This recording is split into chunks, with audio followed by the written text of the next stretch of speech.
Empty space looks like nothing, but if you bring two uncharged metal surfaces insanely close, empty space can pull them together. No magnets, no static charge, just vacuum. And yes, this force is real. It's been measured in the lab. Here's the paradox.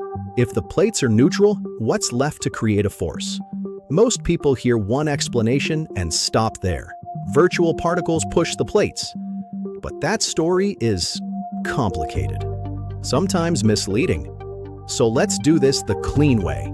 Simple, visual, and honest, without turning quantum physics into magic. First, what is the Casimir effect? It's a tiny force that shows up when you put conductive surfaces extremely close together, micron scale close. And the key idea is not mystery particles. The key idea is boundaries change what the electromagnetic field is allowed to do. Think of the electromagnetic field like a guitar string you can't see. A guitar string can't vibrate in any random way. It only allows certain standing wave patterns. Now swap the string for empty space and swap the guitar for two metal plates. Those plates act like rules, like walls.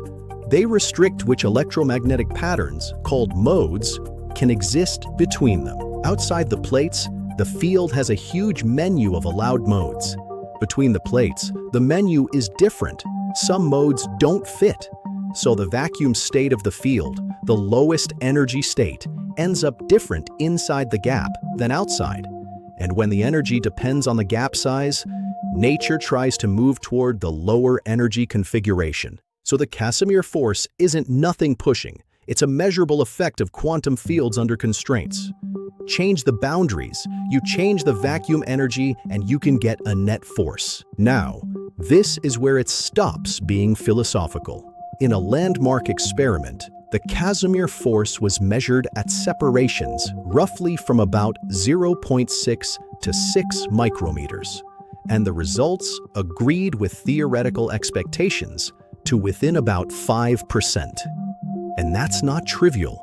At these distances, tiny effects you'd normally ignore can fake a force, like leftover electrostatic effects from imperfect surfaces. So the fact that experiments can isolate a Casimir signal at all is a big deal. Okay, about that famous explanation. Virtual particles cause the Casimir effect. Here's the honest version. Virtual particles are a useful language physicists use in calculations. They show up inside the math, like internal steps in a recipe, but they are not directly detectable objects in the way real particles are. So saying they literally slam into the plates and push them together is not something you can measure as a direct mechanism. Depending on how you do the calculation, you can talk about vacuum fluctuations, or field modes, or stresses in the quantum field. You can even use virtual particle language as shorthand. But the deeper point is, the force is tied to the quantum field plus the boundary conditions, not to a tiny swarm of stuff you could scoop out of the vacuum. You'll also hear vacuum pressure.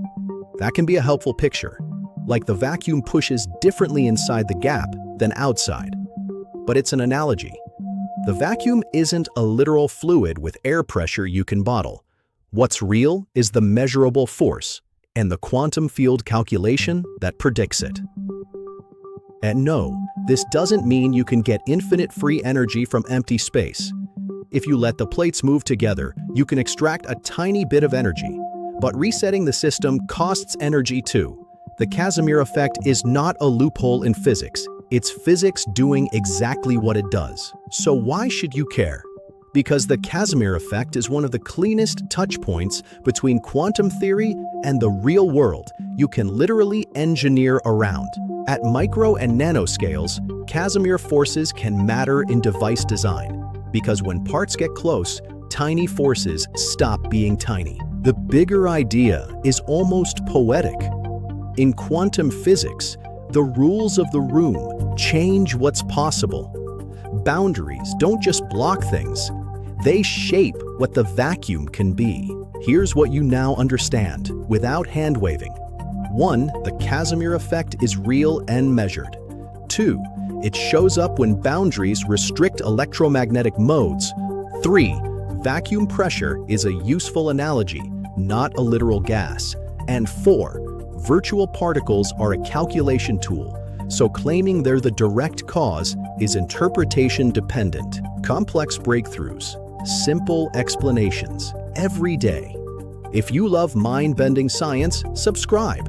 Next time you hear empty space is nothing, you'll know better. Empty space has rules, and rules have consequences.